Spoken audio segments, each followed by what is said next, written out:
तो लीजिए दोस्तों, आपके शहर सिंगरौली के संगीत लाइन में उगता हुआ सूरज के जैसा उभरता हुआ एक और होनहार गायक कलाकार को सुनिए और अपना आशीर्वाद दीजिए। नाम है श्यामलाल विश्वकर्मा उर्फ श्याम सेवक सिंगरौलिया। श्री गणेशाय नमः, मात पिताय नमः।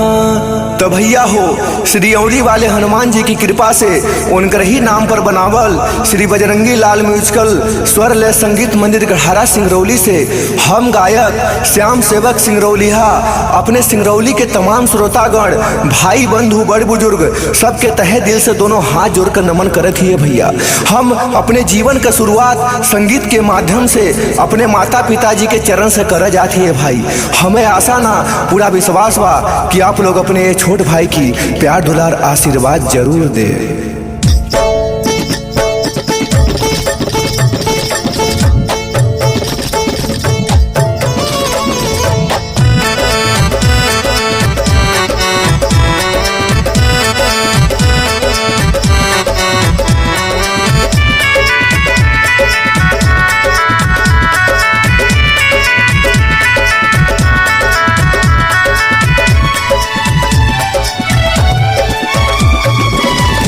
माता जी हमार वाणी देवी के रूप हो, माता जी हमार वाणी देवी के रूप हो, पिताजी हमार वान देवता स्वरूप हो, पिताजी हमार वान देवता स्वरूप हो। मात पिता से बढ़कर जग में नाबा केहू भगवान हो, मात पिता से बढ़कर जग में नाबा केहू भगवान हो, यही गुणगान करे वेदवो पुराण हो, वेदवो पुराण हो।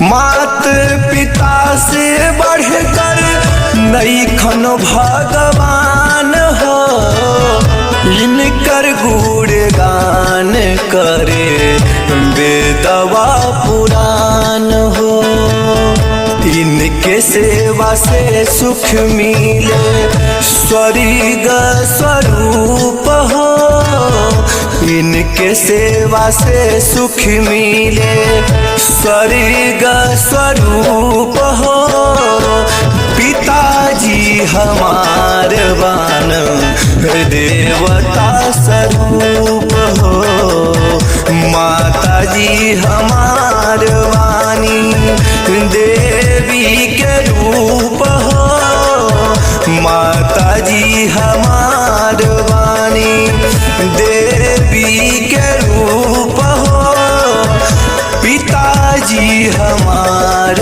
वान देवता स्वरूप हो। मात पिता के चरण में बसे सब तीर्थ चारों धाम हो, मात पिता के चरण में बसे सब तीर्थ चारों धाम हो, प्रथम पूज्य गणपति दिहले साक्षात इम्तिहान हो, साक्षात इम्तिहान हो।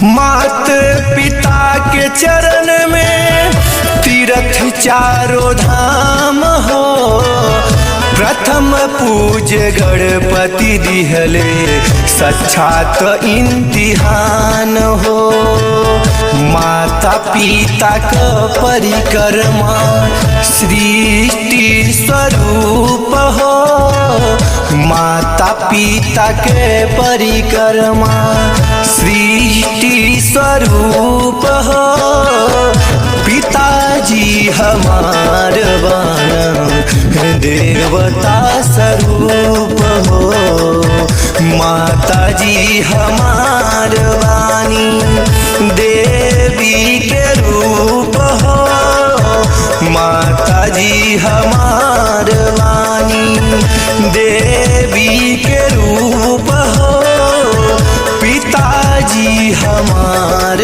वानी, देवता स्वरूप हो। बोलिए माता पिता की जय।